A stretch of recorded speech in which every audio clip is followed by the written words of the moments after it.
Turabaramukije mwebwe mwese musaze mukurikirana ibiganiro vya Yaga nawe TV twizera yuko aho muherereye hose mumeze neza cyane.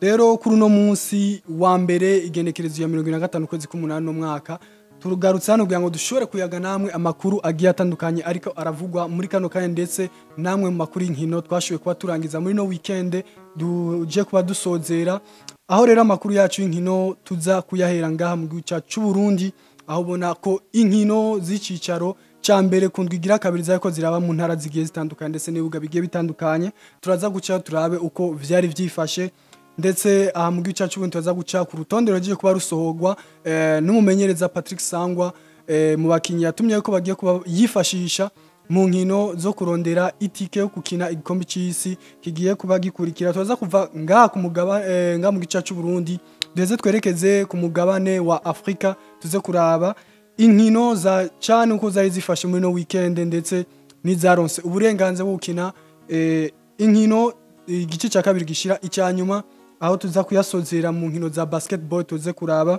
igihugu cyaje kuba gitahukana iganwa rya Afrobasket rije kuba ribera mu gihugu cya Angola turaza kuva nga ku mugabane wa Afrika twerekeze ku mugabane wa Buraya tuze guca muri ya mahiganwa atanu ya mbere ku mugabane w'isi tuze kuraba uko vyari vyifashe muri no weekend ndetse n'amakuru agiye atandukanye aho bona ibintu bibandanya gukomerana cyane umugwi wa Arsenal aho waje kuba uvunikisha abakinyi bagera kuri babiri muri no weekend tuje kuba turangiza Barcelona ubona ko yaje kuba yigenza neza imbere y'umugwi wa Levante Real Madrid nayo nyene iza kuba ibikora neza ubona ko course mu gihugu cya Espagne yamaze kuba itangura rero ayo namwe n'ayandi tubafitiye ni musangwe ikaze muri kino kiganiro cacu.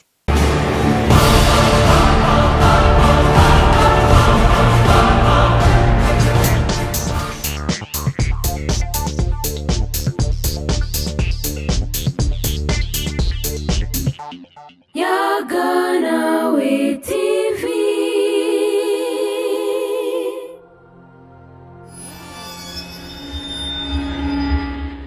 Amakuru yacu reka tuyahere ngaha mu gihugu cyacu Burundi nko twari twabibabwiye ni inkino zindwi igira kabiri higanwa rya Primus League Burundi ubona ko zaje kuba zibandanya aho imigwi imwe itaje kuba yoroherwa nk'imigwi ya za Vitalo Football Club rero kundwi ya kabiri ni Maze Green aho ubona yaje kuba itsindwa n'umugwi wa Flambeau du Centre isanze mu ntara ya Cibitoke isanzwe yakira kuri Stade Urunani Flambeau du Centre ubona ko yajita vyoroheje no mwaka yaje kuba iyitsinda ibitsindo bigera kuri 2 ku busa Kayanza United nyuma yo gutsinda umugwi wa Burundi Sport Dynamique mu rukino rwa mbere yaje kuba inganya n'umugwi wa Muzinga Football Club usanzwe yegukira igisirikare cy'u Burundi aho banganije igitsindo kimwe ku kindi aho bona Kayanza United yaje kuba yakira umugwi wa Muzinga kuri Stade Agatwaro mu ntara ya Kayanza Garage Express mu ntara ya Gitega nayo nyene yaje kuba itsinda umugwi wa Burundi Sport Dynamique ubona ko Dynamique uno mwaka bitaje kuba biyorohera inkino zibiri zikurikirana zose yarazitakaje Message do Ngozi mu ntara ya Ngozi kuri Stade Urukundo ubona ko yaje kuba itsinda umugwi wa Vitalo Football Club igitsindo kimwe ku busa n'umugwi kandi nawo nyene wa Vitalo usanzwe umenyerezo na Gustave niyo nkuru ubona yuko nawo nyene bitari ko birawerera uno mwaka ubona ko ukwije inkino zibiri zose iguma izisindwa Olympic Star nayo nyene yaje kuba yigenza neza imbere y'umugwi wa Interstars aho waje kuba bayitsinda igitsindo kimwe ku busa bayakiririye kuri Stade Umuco hariya Imwinga ku munsi w'Imana Egrenado Fighters inkoni yabaye yayindi nyene iza kuba itsinda umugwi wa Vision FC ibitsindo bigera kuri 2 ku busa Lukinzo Football Club nayo nyene ubona yuko uno mwaka itaje kuba iwutangura neza aho yaje gusura kandi gutsindwa n'umugwi wa Bumamuru Football Club hariya mu ntara ya Cibitoke kuri Stade Urunani ku munsi w'Imana nyene ubona ko Lukinzo yaje kuba ihatsindirwa igitsindo kimwe ku busa nayo mu rukino rwa nyuma rwarangije gwasozereye indwi igira kabiri yiganwa y'icicaro ca mbere Primus League Burundi ni Musongati nayo nyene yaje kuba yigenza neza mu gutsinda umugwi wa Ngozi City igitsindo kimwe ku busa uko rero imigwi ihagaze gushika muri kano kanya kundwi igira kabiri higanwa nuko umugwi wa Egrenado Fighters usanzwe ufata ikibanza ca mbere n'amanota 6 aho zigamye ibitsindo bigera kuri 4 umugwi wa Flambeau du Centre ubona ko ari wo ukurikira mu kibanza cya kabiri n'amanota 6 ariko ukaba uzigamye ibitsindo bigera kuri 3. Bumamuru kuva mu ntara ya Cibitoke na nyene uzifise amanota agera kuri 6 ukaba uzigamye ibitsindo bigera kuri 2. Kayanza United mu kibanza cya 4 n'amanota 4. Message Ndogozi na nyene mu kibanza cya 5 bakabanganya amanota na Kayanza United amagera kuri 4 nyene. Muzinga Football Club na nyene ifise amanota 4. Olympic Star na nyene ifise amanota 4. Mu kibanza cy'umunani ni Garage Express yo mu ntara ya Gitega n'amanota 3. Musongati mu ntara ya Gitega na nyene n'amanota 3. Umugwi wa Vision mu kibanza c'10 n'amanota agera kuri 3. Interstar mu kibanza cya 11 n'amanota n'inota 1. Ngozi City na nyene mu kibanza cya 12 n'inota 1. Rukinzo Football Club mu kibanza cya 13 n'amanota ubusa. Vitalo Football Club mu kibanza cya 14 naho nyine ufise amanota ubusa ariko ufise umwenda cyangwa uheranye ibitsindo bigera kuri 2. Umugwi uri mu kibanza cya 15 ni BG Green Maze FC naho nyine ufise amanota ubusa ariko ukaba maze gutsindwa cyangwa ukabuheranye ideni ry'ibitsindo bigera kuri 3. Umugwi wa 16 mu kibanza kibi cyane n'umugwi wa Burundi Sport Dynamique naho nyine ubona ko ufise amanota ubusa ariko ukaba uheranye wowo naho nyene ibitsindo bigera kuri 4 ku busa. Anyene mu gihugu cyacu cy'u Burundi n'urutonde rwagiye gusohorwa n'umumenyereza Patrick Sangwa mu nkino zibiri agiye kubakina harimo urukino bazohura n'umugwi serukira gihugu wa Cote d'Ivoire ndetse n'umugwi wa Gambia. Rero n'urutonde rwagiye gusohoka muri kano kanya, reka tubabwire amazina y'abakinyi yashoboye kubatuma ko muri no rutonde Patrick Sangwa yasohoye mu kanya gaheze. Ni abanyegori ni 3, ni Jonathan Nahimana wa Namungo FC ya muri Tanzania ndetse ni Onesime Rukundo wa Police FC mu gihugu cy'u Rwanda na Bizimana Arade muri Virton muri Belgique. Aba defenseur yashoboye kuba atumako ni Sabiyumva Frederic, Bukuru Keita, Omar Musa na Dushime Olivier, Niyo Nkuru Close, Ico Yitungiye Keve, Marco Weymans, Nduwarugira Christophe. Mediane abakinyi bo hagati yashoboye kuba atumako ni Akbar Muderi, Henry Msanga, Parfait Bizoza, Trésor Mos, Shassir Naimana, Liongora Jordi, Bigirimana Abedi na Mukono Eri Eldinho. Akare bakinyi bo hagati yashoboye kuba atumako abasatirizi bagera kuri 5 ni Jean-Claude Girumugisha, Mutazira Musauza na Kanakimana Bienveni, Karim Kamana kuva mu mugwi wa Aigle Noir de Fighters na Sudi Abdara ndetse na Richard Kirongoza. Abore akaribo bakinyi umenyereza Patrick Sangwa yaje kuba atumako mu nkino zibiri agiye kubakina n'umugwi serukira gihugu wa Cote d'Ivoire ndetse n'umugwi wa Gambia mu nkino zo kurondera itike izo baronse uburenganzira bwo gukina igikombe cy'isi kigiye kuba gikurikira. Aini makuru tubafitiye ngaha ku mugabane wa Afrika ngaha mu gihugu cyacu Burundi nuko ishiramwe ryo ku mugabane w'isi FIFA ryaje kuba ritora abahagarikiza abarundi aribo Pacifique Ndabihawe n'Imana nk'umuhagarikizi wo hagati ndetse n'abazomufasha. Abasista biwe ku ruhande ni Emery Niyongabo na Bizumuremyi Renova. Rero bagiye kuzovuza urukino ruzohuza umugwi serukira gihugu wa Algeria ndetse na Botswana kundwi yindwi yo kurondera itike yo gukina igikombe cy'isi cha 2026.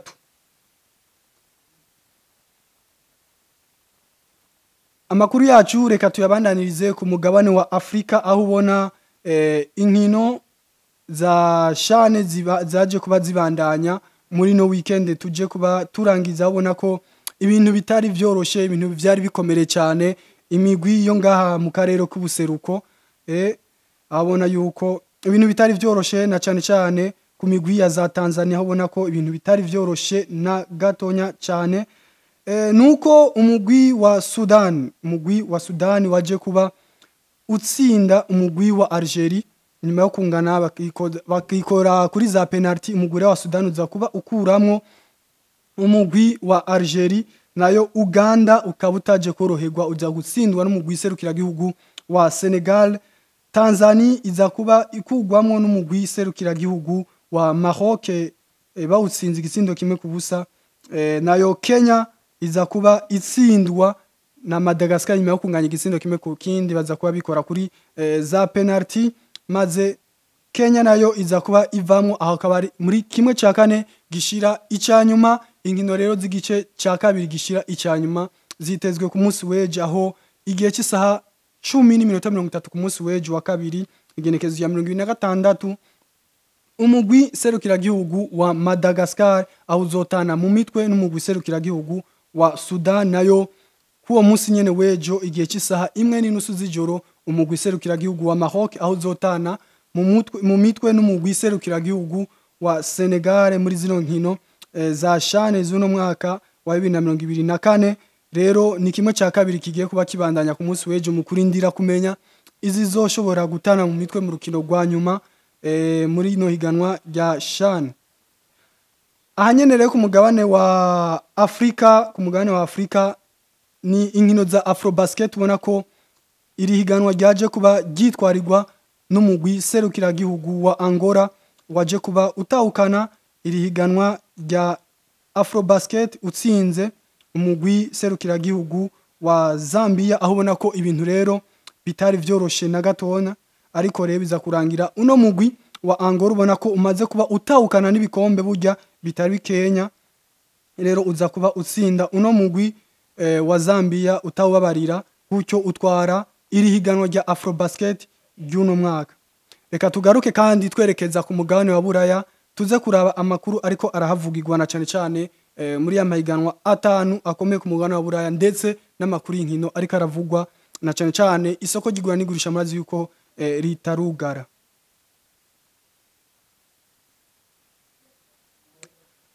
Ku munsi wa gatanu ubona ko ibintu bitari vyoroshe na gatonya mu gihugu cy'Ubwongereza, aho umugwi wa Chelsea waje kuba witwara neza cyane nyuma yo kunganya n'umugwi wa Crystal Palace ubusa ku wundi mu rukino rwa mbere. Rero ni Chelsea ku munsi wa gatanu waje kuba wigenza neza uza gutsinda igihe cy'isaha 3 z'ijoro, aho watsinze umugwi wa West Ham United ibitsindo bigera kuri 5 kuri kimwe.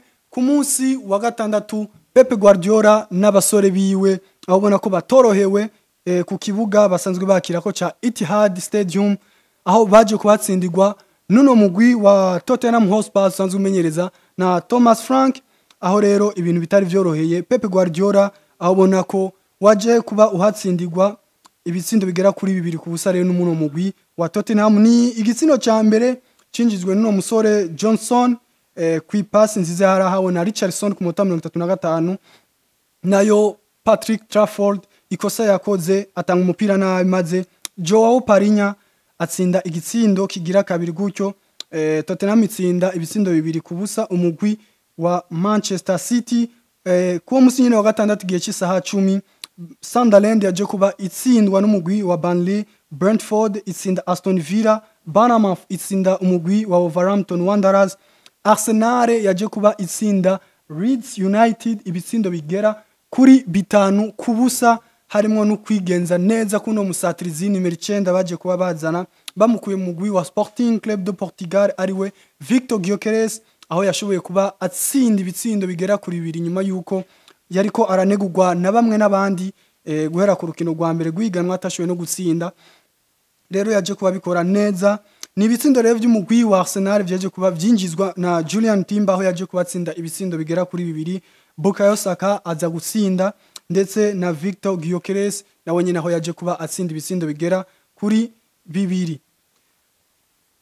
Urukino rwaje kuba inkino zaje kuba zibandanya ku munsi w'Imana, aho ubona umugwi wa Everton waje kuba utsinda umugwi wa Brighton and Hove Albion ibitsindo bigera kuri 2 ku busa. Crystal Palace nayo iza kunganya n'umugwi wa Nottingham Forest. Fulham iza kunganya n'umugwi wa Manchester United, ubona ko Manchester United nayo nyene utorohewe nyuma yo gutangura season nabi no baracabirimwo. Rero umugwi wa Arsenal niwo uri mu kibanza ca mbere n'amanota 6 kakurikirwa n'umugwi wa Tottenham mu kibanza ca kabiri n'amanota 6 nyene, nayo Chelsea n'umugwi wa Nottingham Forest bafise amanota 4. imigwi ya nyuma irepfo n'umugwi wa Brighton and Hove Albion, Wolverhampton Wanderers nayo West Ham United igahereza gushika kuri nondwi ya kabiri yihiganwa rya Premier League. Mu gihugu ca Espagne naho nyene inkino zariko ziraba, aho ubona ko ibintu bitari vyoroshe. N'umugwi rero wa Real Betis waje kuba utsinda umugwi wa Deportivo Alaves, nayo Mallorca iza kunganya n'umugwi wa Celta Vigo. Atletico Madrid iza gutangazwa n'umugwi wa Elche, ubona ko umugwi wa Atletico de Madrid tatanguye saison neza n'ubu bakaba bitariko byagenda neza. Rero ubona ko Elche ibintu bitoroshe muri Atletico de Madrid yaje kuba inganya nuno mugwi wa Elche igitsindo kimwe kindi. Barcelona nyuma yo gutsindwa ibisindo bibiri kubusa mu gice ca mbere cy'urukino, ubona ko baje kuba bivyukiranya baza gutsinda no mugwi wa Levante bawusanze muhira ibitsindo bigera kuri 3-2. Osasuna itsinda umugwi wa Valence igitsindo kimwe kubusa, nayo Villarreal ntiyorohereje umugwi wa Girona iza kuwutsinda ibitsindo bigera kuri 5 kubusa. Real Sociedad inganya na Espanyol. Barcelona Real Oviedo ubona ko yaje kuba itsindwa n'umugwi wa Real de Madrid. Nuko rero vyari vyifashe ku ndwi ya kabiri yiganwa rya La Liga. Rero umugwi wa Villarreal n'uyoboye gushika muri kano kanya iganwa, aho ufise amanota 6 n'ibitsindo 7 uzigamye. FC Barcelona Real Madrid ikibanza ca kabiri ca gatatu n'amanota agera kuri 6. Rero umugwi wa Espanyol Barcelona mu kibanza ca kane n'amanota 4. Real Betis mu kibanza ca gatanu n'amanota agera kuri 4. Imigwi ya nyuma irefo ni Levante mu kibanza ca 18, nayo Real Oviedo mu kibanza ca 19 n'amanota ubusa. Girona nayo nyene mu kibanza ca 20 n'amanota ubusa. Mu gihugu ca Allemagne naho nyene bakaba bari bashoboye kuba bagaruka, ibintu ntivyari vyoroshe rero kuri kote y'abadagi hariya, na cyane ku mugwi wa RB Leipzig, ubona ko ibintu bitari vyoroshe na gatonya. Reka tuze tubandanya tubabwira uko vyari vyifashe. Mu gihugu cy'Ubudagi rero baje kuba batangura ihiganwa ryabo ku munsi wa gatanu itariki 22, aho ubona ko rero umugwi wa Bayern Dominique waje kuba utoroheza na gatonya uno mugwi wa RB Leipzig mu kutsinda ibitsindo bigera kuri 6 kubusa. Ubifashijwemo na Michael Olise yaje kubatsinda igitsindo ca mbere ku munota 27. Ku munota 32 umukinyi mushasha baguze ariwe Luis Diaz aza kuba aterekamwo igitsindo. Michael Olise aza kuba yiyongeza aterekamo double ku munota 42 igitsindo ca gatatu. Igitsindo ca kane cyaje kuba kicinjizwa na Harry Kane ku ipasi ya Luis Diaz. Igitsindo ca gatanu Harry Kane nyene ku ipasi ya Luis Diaz. Igitsindo ca gatandatu Harry Kane yaje kuba nawe nyene aterekamwe ibitsindo bigera kuri 3 ku ipasi yarahawe na Kim Jae. Rero ubona ko umugwi wa Bayern Dominique waje kuba utangura ihiganwa neza utorohereza no mugwi wa RB Leipzig. Wolfsburg naho nyene waje kuba utsinda Heidenheim ibitsindo bigera kuri 3-1. Union Berlin za kuba itsinda umugwi wa Stuttgart ibitsindo bigera kuri 2-1. Augsburg iza gutsinda Club Sportif de Freiburg ibitsindo bigera kuri 3-1. Werder Bremen iza gutsindwa na Eintracht Frankfurt ibitsindo bigera kuri 4-1. Bayer 04 Leverkusen ya Erik ten Hag ubona ko yaje kuba itembagazwa no mugwi wa Hoffenheim iza kuba itsindwa ibitsindo bigera kuri 2-1. Nayo Borussia Dortmund ubona ko yatangwa ihiganwa nabi iza kuba inganya nono mugwi wa St Pauli ibitsindo bigera kuri 3 kubindi. FC Cologne iza kuba itsinda umugwi wa Mayence, nayo Borussia Mönchengladbach iza kuba inganya ubusa ku wundi n'umugwi wa Hamburg. Muri Ligue 1 inkino nazo nyene zarabandanije, aho ubona ko nawe nyene ibintu bitari vyoroshe ku migwi imwe n'iyindi. Ku munsi wa gatanu umugwi wa Paris Saint-Germain waje kuba utsinda igitsindo kimwe umugwi wa Angers, nayo Olympique de Marseille iza gutsinda ibitsindo 5-2 umugwi wa Paris FC, harimo ibitsindo vya Pierre-Emerick Aubameyang yaje kuba atsinda ibitsindo bigera kuri 2, ndetse na mugenzi we Mason Greenwood na Pierre-Emerick Højbjerg, ndetse n'uwitwa Greenwood yaje kuba asubira gutsinda ikindi gitsindo. Rero umugwi wa Olympique de Marseille uza kuba utsinda umugwi wa Paris FC. Nice iza gutsinda umugwi wa Auxerre ibisindo bigera kuri 3-1. Olympique Lyonnais iza gutsinda ibisindo 3-0 umugwi wa Metz. Lorient itsinda 4-0 umugwi wa Stade de Rennes. Nayo Strasbourg itsinda Nantes igitsindo 1-0. Toulouse itsinda 2-0 umugwi wa Brest. Le Havre itsindwa n'umugwi wa Rennes ibisindo 2-1.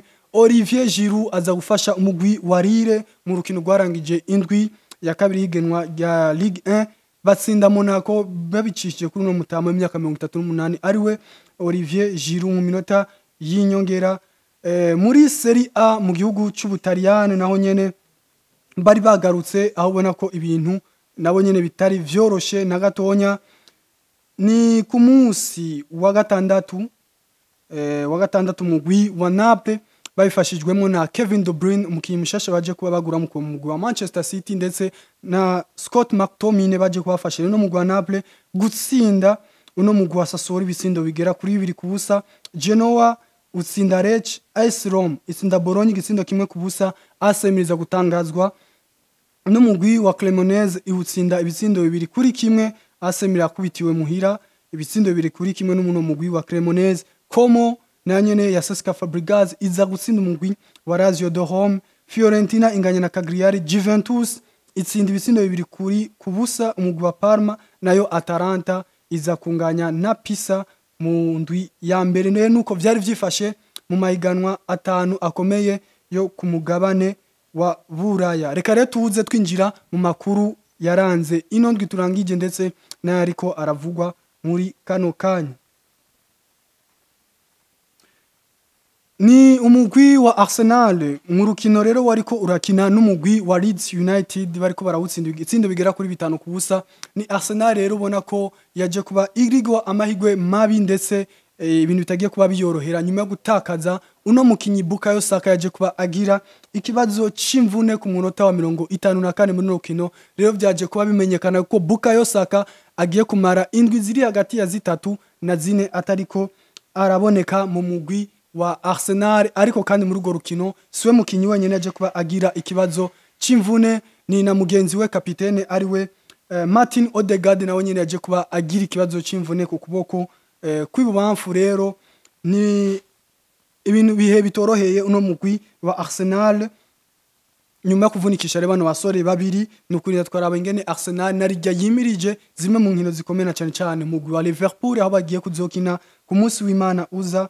Rero Arsenal yaje kuba itakaza inkingi zabo zikomeye ndetse zinafasha cyane uno mugwi wa Arsenal. Ariko no kurindira vyose football ifise ibanga ryayo nyuma yo kubatakaza no kurinda twaraba nimba Arsenal izoshobora kwigenza neza mu rukino bagiye kuzohura n'umugwi wa Liverpool mu ndwi iza. Numukinyi Kylian Mbappe abandanya kwigenza neza rero mu mugwi wa Real Madrid nyuma yo gutogwa nka homme du match mu rukino rwa mbere guguru higanwa baje kubahura n'umugwi wa Real Mallorca. Rero ni Kylian Mbappe ku munsi weje yaje kuba asubira gutsinda ibitsindo bigera kuri 2 gutyo aza kuba yongera kandi gutogwa nka homme du match. Rero Kylian Mbappe muri izi nkino zibiri amaze kuba yinjiza ibitsindo bigera kuri 3 n'ubukinyi wana rero yuko yaje kuba atangurana umuriro uno mwaka ino saison ya 2025 shira 2026 muri uno mwaka muri La Liga. Ariko kandi ni Vinicius Junior ubona yuko nyuma yo kumara inkino zigera kuri 14 atinjiriza igitsindo mugwi wa Real de Madrid. Rero ni ku munsi wejo nyuma yo kwinjira asubiriye mugenzi we w'umunyabrazil Rodrigo Goes yaje kuba atsinda igitsindo yongera atanga na assist muri ubwo rukino batsinzemo umugwi wa Real Oviedo ku munsi wejo. Mu rukino rero umugwi wa FC Barcelona kurakinamwo n'umugwi wa Levante ni ikibazo c'abahagarikizi kikibandanya kwiyerekana kwigaragaza cyane muri no higanwa rya La Liga nyuma yuko haje kuba hatangwa penalty kuri tushe yari je gukogwa na n'umukinyi Barde baza kuba batanga rero penalty. Ni ikosa rero ubona ritariko rihurizwa ko rimwe bamwe nabandi. Ni ihiganwa rero rya La Liga ubona yuko ikibazo c'abahagarikizi kuva mu mwaka uheze kikibandanya kuba gihagaze nabi cyane. Tuzogerageza turondere umutumiro muhagarikizi aze tumubaze bimwe mu bibazo dukunze kuba tubona cyane cyane muri no higanwa ryo mu gihugu ca Espagne na cyane cyane ku ngingo zimwe zifatwa n'abahagarikizi aho bona nka touche yaje kuba itangirwa ko penalty ikozwe na Barde baje ko bayigeranya na touche yaje kuba ikogwa mu mwaka uheze na Chouameni mu rukino rwari ko bahuza gwa El Clasico ndetse n'umugwi wa FC Barcelona ariko umuhagarikizi yaje kuba ari wa wundi nyene ariko ingingo zaje kuba zifatwa zikaba zitandukanye rero Barcelona rero mu kubarangiza ugo rukino yaje kuba irutsinda ibisindere 3-2 umukinyi Pedri Gonzalez akari waje kuba atogwa nka homme du match mu kurangiza rero ano makuru ni nyuma yaho umukinyi Rodrigo Goes ku munsi weje aje kuba aheregwa umwanya yewe yaje kuba asaba uno mumenyereza Xabi Alonso amenyesha nivyo umugwa Real Madrid ushaka kumukinisha kuri poste yiburyo ariko umukinyi we akaza kwisabira umenyereza yuko yo mukinisha ku ruhande rw'ubamfu rero ni ku munsi wejo uheze w'Imana ubona ko Rodrigo aje kuba ahabwa umwanya kandi ntawo bideha yarekanye urukino rutari rubi urukino rwiza ariko kandi n'umugwi rero wa Manchester City ubona ukiri kurifuza cyane uno musore Rodrigo Guez nukurinda twaraba iri soko gigura nigurisha iyo bigiye kuba birangirira nimba Rodrigo ashobora kwerekeza mu mugwi wa Manchester City ariko we ku ruhande rwiwe ubona ko yifuza kuguma mu mugwi wa Real de Madrid. Rero reka tubashimire mwebwe mwese mwashoboye gutega yo mudukurikirana kuri no rubuga kwacu mudutiza akanya kandi kugira mubane natwe murazi yuko tuba duhari ku bwanyu rero tubatumira kandi kubandanya mukurikirana ibiganiro bica kuri Yaga Nawe TV tubandanya kuba tumirira kugira subscribe cyangwa s'abonner amaje ama commentaire tuba hari ku bwanyu byumwe byanyu twabikeneye naho ubutaha mu kiyano kizokurikira sosuri ubwenge ni wo mutima ubwenge ni wo mutima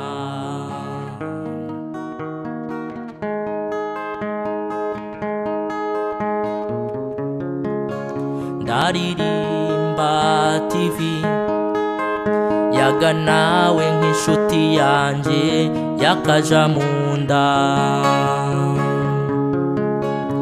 iremesha abababaye ikanezeranwa n'abanezerewe yishura ku bibazo bitandukanye byo mu buzima busanzwe ikaba kirumara mu nkino no kwinonora imitsi ikitanga itiziganije mu kurondera ineza ya benshi ikitanga itiziganije mu kurondera ineza ya benshi